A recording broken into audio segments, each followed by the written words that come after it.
مولانا روم رحمۃ اللہ تعالیٰ علیہ فرماتے ہیں حضرت سیدنا ابو ہریرہ رضی اللہ تعالیٰ عنہ ایک دن حضور علیہ السلام کی زیارت کے لیے، حضور علیہ السلام کے دیکھنے کے لیے، جیسے صحابہ کے دل میں آتا تھا کہ جاؤں حضور علیہ السلام کی مسجد نبی میں دیدار کر کے آ جاؤں، زیارت کر کے آ جاؤں۔ حضرت ابو ہریرہ رضی اللہ تعالیٰ عنہ کو شوق ہوا، اس دن دل میں تڑپ بہت زیادہ تھی، کہتے ہیں میں مسجد نبی میں آیا حضور علیہ السلام کی زیارت کے لیے، میں آیا تو حضور علیہ السلام کو میں نے وہاں نہیں پایا۔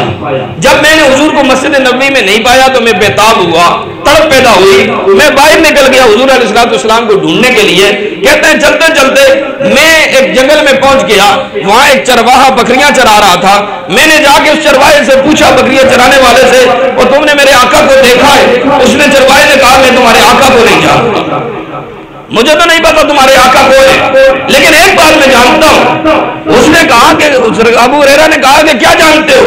اس چرواہے نے کہا کہ آقا کا تو مجھے نہیں پتا، میں تمہارے آقا کو نہیں جانتا، ہاں ایک آدمی ہے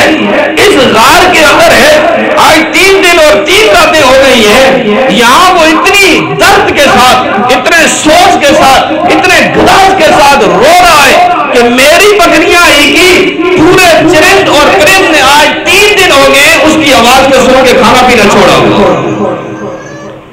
چھوڑا ہوا ہے، اب مجھے یہ نہیں پتا وہ کون ہے۔ ابو ہریرہ نے کہا یار وہ ان کے کوئی الفاظ سنے،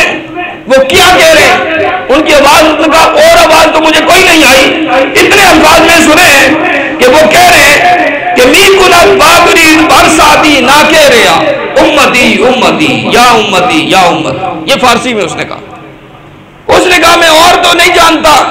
جملے بھی نہیں جانتا، پر یہ آواز مجھے آتی ہے کہ ہر گھڑی وہ غار میں بیٹھا ہوا بندہ، ہر گھڑی ہر ساتھ اس کی زبان پہ ایک ہی لفظ ہوتا ہے یا امتی یا امتی یا امتی۔ آج 3 دن ہو گئے وہ غار میں رو رہا ہے، اور اتنے درد کے ساتھ رو رہا ہے کہ میری بکریوں نے کھانا چھوڑ دیا، وہ غار کے ارد گرد آ کے کھڑی ہو گئی، انہوں نے کھانا چھوڑا، چرند اور پرند وہ غار کے آر پار پھر رہے ہیں، انہوں نے کھانا پینا چھوڑ دیا۔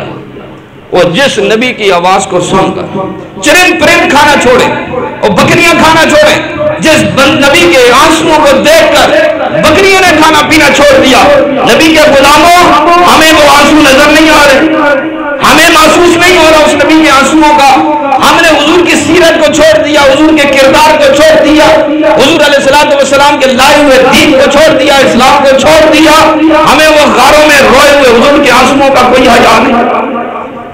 ہمیں کوئی محسوس نہیں ہو رہا۔ اگر بکریوں کو، جانوروں کو محسوس ہو رہا ہے، ہمیں اللہ نے اشرف المخلوقات بھی بنایا، حضور کا امتی بھی بنایا۔